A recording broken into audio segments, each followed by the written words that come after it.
If I was a Democrat, I'd be pretty worried that you've had your best stuff and it hasn't really moved the needle. No, there was a big bounce for her after the convention, but there was a bigger bounce after the debate. No, there was a big bounce for her after the convention, but there was a bigger bounce after the debate. Though Trump-sympathizing political commentator Piers Morgan has been surprisingly more critical of Donald Trump than I expected here lately. There's no doubt that he wants Trump to win the 2024 election, and you need look no further than the cope, the obvious blatant cope that he tried to spew on his most recent U.S. politics panel, only to be brutally fact-checked to his face by a conservative British politician, and it's glorious. But before we unpack all that, if you end up liking this video and you want to support the channel, please be sure to hit the subscribe and alert bells before you go. All right, friends, we have a clip or two to watch. In this video, Piers Morgan, again, he's surprising me here lately. The last two U.S. politics panels that he's hosted have been refreshing in that they've been more critical of Trump than they usually are. I hesitate to say it's been 50-50, but he's done a much better job, Piers. If you're watching, please like and subscribe and continue on this trajectory. However, again, he's a well-known Trump sympathizer. He's a close friend or close associate of Donald Trump. He clearly wants him to win the 2024 election, and to that end, he goes on this kind of, I don't want to say incoherent, but certainly unsubstantiated claims that it's actually the vice president, it's Kamala Harris struggling in the polls, and that she's not doing well post-debate. And again, only to be fact-checked by a former conservative British politician to his face on his panel. You know what, Louise? Speaking of threats to democracy. Well, Louise, what's interesting is there's been no appreciable bump for Kamala Harris since the debate. There wasn't really one since the convention, not in the swing states where it really matters. And I can see the Democrats falling into the same trap they did with Hillary, where the national polling seems to show this, growing sort of movement to Kamala Harris, but the swing states don't. And ultimately, we know it's going to come down to those. If I was a Democrat, I'd be pretty worried that you've had your best stuff and it hasn't really moved the needle. No, there was a big bounce for her after the convention, but there was a bigger bounce after the debate. We're talking about +5, +6, +4. Some of those are outside the margin of error. Anybody that knows anything about polls knows that likely voters matter a lot. The registered voters, and also the swing state polling has been very, very good. I mean, there was an Iowa poll that showed Donald Trump up 4 points. The previous poll showed him up 18 points on Joe Biden. Now, he's not going to take Iowa, but that's a big swing he should be worried about. If he's polling that way in that state, then he's got to worry about Pennsylvania, about Michigan, about those working class states, the Rust Belt, that is the absolute key to victory.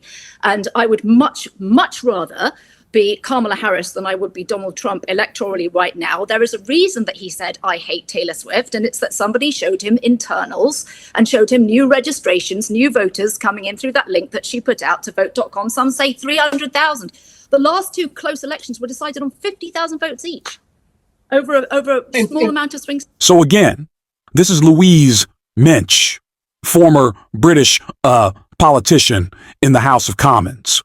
Just fact. I mean, I don't know if you saw it, but when he was going on, there's been no appreciable bump. She hasn't done anything. It's been kind of a total waste. You see, Louise Mensch kind of do a double take because it's obviously not true. And indeed, it is not. That is pure cope from Piers Morgan. We talked about some of the polling and over the past couple of days in recent videos, but she's right. She listed them off. Simon Rosenberg of the Hopium Chronicles went through them too in one poll after another. The vice president has expanded her lead in the head-to-head at the national level, but also in the swing states as well. So Newsweek kind of has an encapsulation of this Kamala Harris hits record polling lead over Donald Trump. Harris has increased her polling lead over Trump to record highs, according to the latest Morning Consult poll. The vice president is currently 6 percentage points ahead of most likely voters, among likely voters. 51 to Trump's 45%. which is double the advantage she held before their debate last week. The polling also showed that Harris had a strong lead with independent voters, with 47% said they were planning on voting for her, 41% said the same about Trump, with a further 6% undecided about the decision, and another 6% voting for a third-party candidate. Independent voters are expected to be key to winning crucial battleground states' November's election, which, by the way, before we go on, is another reason why RFK Jr. Said that he is trying to remove himself from critical swing state ballots where, quote, my presence would hurt Donald Trump. So he's doing strategically to screw over the Democrats. He's going to remain on ballots where he thinks his presence will advantage Donald Trump. But he wants to remove himself from ballots where he thinks that removal will benefit Trump electorally. So again, when you hear some people say, oh, Democrats, because they're trying to keep RFK Jr. on the ballot in some places and Jill Stein off the ballot in other places, both sides engage in this sort of political skullduggery to one extent or another, including Donald Trump and RFK Jr. So please don't be misled by their claims of principle, because it's just not true. Congressional Democrats also whittle away at Republican advantages on key issues, lowering their lead on immigration from 13 points to 7. Their lead on national security from 8 points to 3. Both of these issues, along with the economy, have been the largest talking points the Trump campaign has to offer.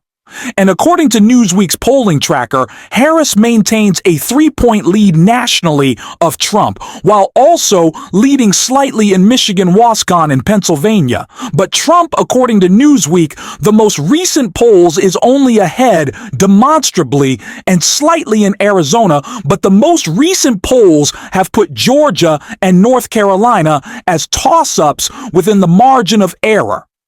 So right now, not that couldn't change tomorrow, but right now, she is winning this election. Owen Winter of The Economist is pointing this out as well. Harris's largest lead to date in our tracker, 4.4 points, as the debate bounce materializes. Dave Werman, famous election predictor and forecaster of Cook Political Report, he also has the vice president head with new post-debate polls. Harris is up 2.2 points in the Cook Political Report's national polling average in the crosstab. She's consolidating. Black voters and 18 to 29-year-old voters still off Biden's 2020 pace, but big gains, poly market, which is where people gamble. This is probably the best news for Trump because it has them tied 49 to 49, but higher than it was suggesting again. So, battle for the White House national headline. Trump is down by 2 points to Vice President Harris. She's up by 2. Battleground states. The vice president is up by 0.1 percentage point. So again, it depends on this is the conservative, real clear politics, I might add. So again, overall, she is leading even according to that. If you look at 538 again, they have the vice president leading Donald Trump. And then on top of all of that bad news, today is National Voter Registration Day. And you should make sure that you are, if you are an eligible voter, that you are properly registered so you can go out and make your vote to the American people, either by way of absentee ballot, mail-in ballot, or in-person voting. So the Swifties are mobilized, and they are also spreading the word, just like Taylor Swift herself did. Last thing I'll say is some of these polls, or many of these aggregates, also include polls that had not dropped prior to the second assassination attempt on Donald Trump. And many people are asking, will this materialize in an appreciable boost for Trump? I'm not a prophet. I'm not psychic, but I don't think so. I don't think it'll happen for a few reasons. Number one, it didn't happen after the first attempt on Trump's life. As a matter of fact, if you recall, MAGA, Republican politicians were complaining about it. No one's talking about it. No one seems to care that something happened to Trump, right or wrong. That was indeed the case. I mean, Donald Trump's approval rating barely got, I think it got close to 50%. And that was the highest it had ever been, or excuse me, the highest had been in years. I don't think it even cracked 50%, as a matter of fact, because he's never been over 50% approval rating or favorability rating in the aggregate. So being shot in the head and having video footage of it, right? That's the other thing. Remember?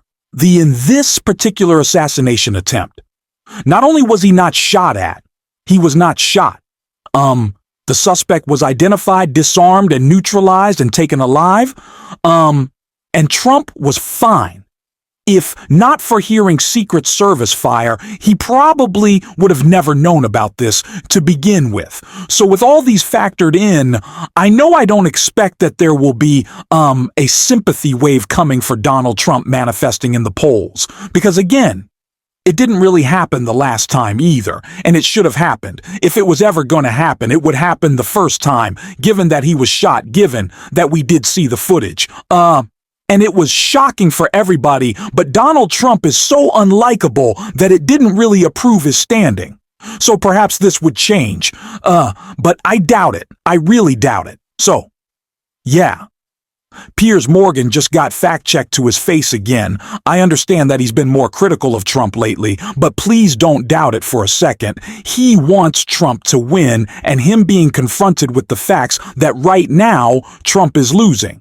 Not that Trump can't win, but that right now Trump is indeed losing to Kamala Harris. Has to be really frustrating for him to hear. And I have no doubt that it's frustrating for the MAGA Republicans in his audience and for Donald Trump, who likely obsessively watches everything Piers Morgan has to say. So, good news for the rest of us. A great performance by Louise Mensch, fact-checking him, just dropping the facts and the logic and the figures. Love to see it.